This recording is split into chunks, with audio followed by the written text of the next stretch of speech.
Саламатсыңарбы? Менин сүйүктүү жана кымбаттуу окуучуларым.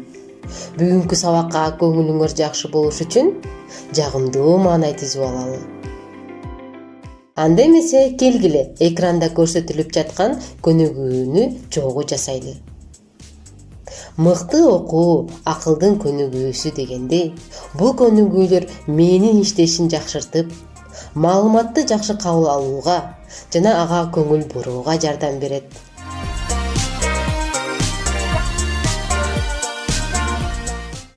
Азаматсыңар, мына эми сабакка даяр болдук. Балдар, аңгемеге көңүл бурабыз. Бир айылда Абай аттуу бала жашаптыр. Абай үй бүлөсү менен бирге сергек жашоону каалачу экен. Абай агасы Аслан экөө күнүмдүк жээчү тез татым тамактары менен тамактанышчу. Бир күнү Абайдын агасы Асландын ден соолугу начарлаганын байкаган апасы кыжаалат болуп, балдарынын дарыгерге алып барды. Дарыгер ден соолуктарына кам көрүү максатында дени сак болуу үчүн тамак аштын пайдалуулугун, кантип туура пайдаланыш керектигин жана туура тамактануунун негизги эрежелерин айтып берди. Балдар, силер туура эмес тамактангандыктан ар түрдүү ооруга кезигесиңер да. А мен силерге туура тамактануу эрежелерин айтып берейин. Бир күндө 5-6 маал тамактануу керек. Тамактын өлчөмүнө эмес, пайдалуулугуна кароо керек. Адам баласынын организминин болжолдуу түрдө 75% суудан турат.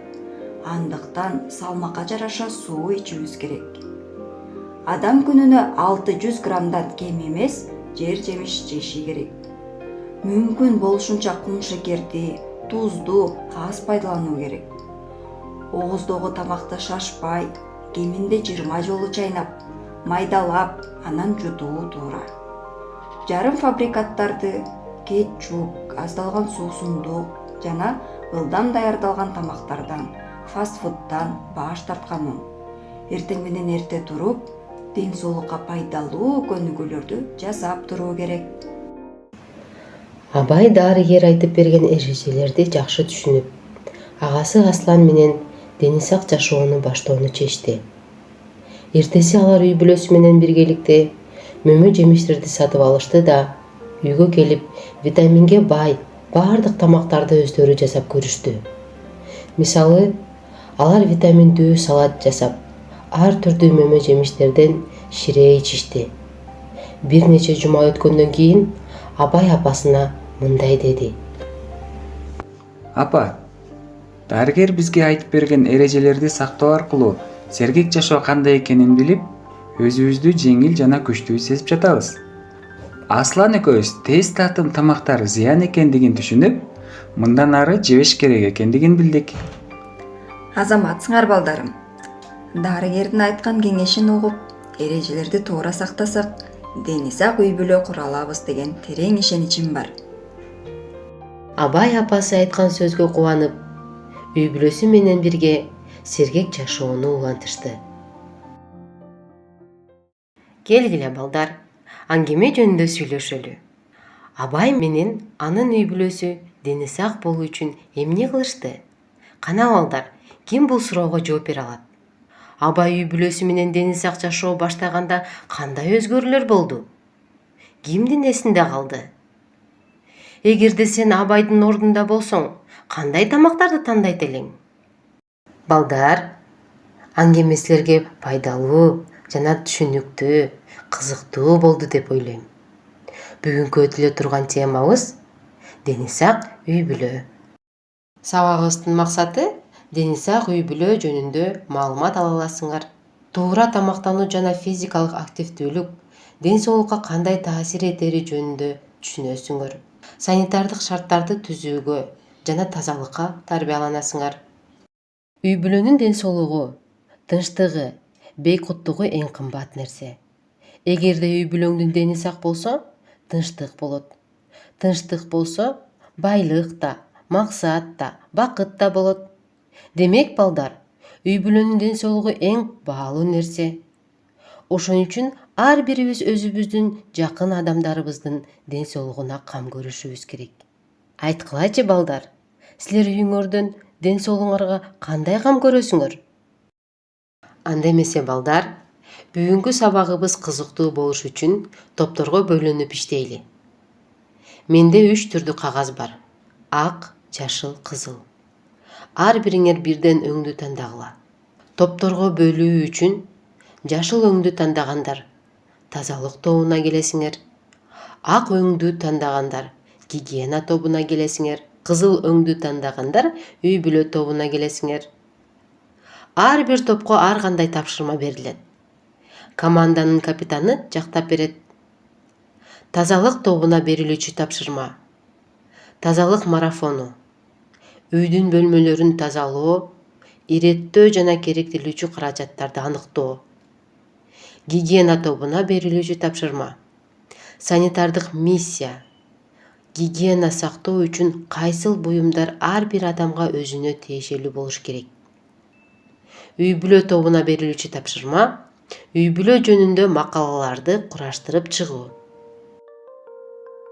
Кана эмесе балдар, тапшырмаларды алып, өз топторуңар менен биргеликте иштейбиз. Азаматсыңар, баарын туура тапканга аракет кылдыңар. Мына балдар, ошентип кийинки тапшырмага дагы убакыт келип жетти. Бул жердеги сүрөттөрдү ирети жана мазмуну менен койгонго мага жардам бергилечи.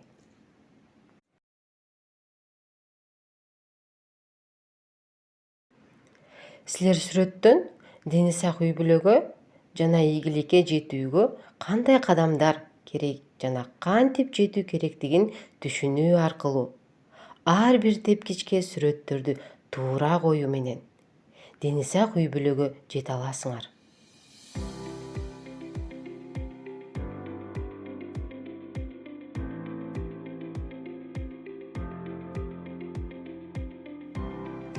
Мына балдар, тапшырма кызыктуу жана жеңил болду деп ойлойм. Силер менен биргеликте берилген тапшырмаларды чогуу аткарып алдык. Азаматсыңар, ар бир тепкичке туура жана маанилүү сүрөттөрдү койдуңар. Бул сүрөттөрдү күнүмдүк турмушта дагы пайдаланууга аракет кылалы.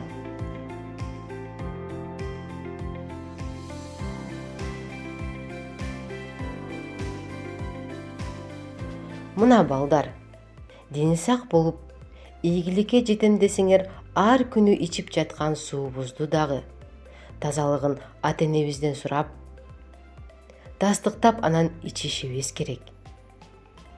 Гигиена жана тазалыкты сактап, өз убактысы жана маалы менен пайдалуу жана туура тамактар менен тамактануу. Спорт менен ар дайым машыгуу. Ден соолукка үй бүлөнүн жакшы мамилеси, колдоосу жана дагы ишеничи чоң таасир этет. Ошондо гана максаттарыңарга жана ийгиликке жеткенге оңой болот. Бул менин балдарымдын сүрөтү. Чоң ата, чоң апасы менен. Балдарым дени сак, бактылуу жана ынтымактуу үй бүлөдө тарбияланып жатышат деп ойлойм. Себеби алардын көңүлү ачык, улууну урматтап, кичүүнү ызаттаганды билишет.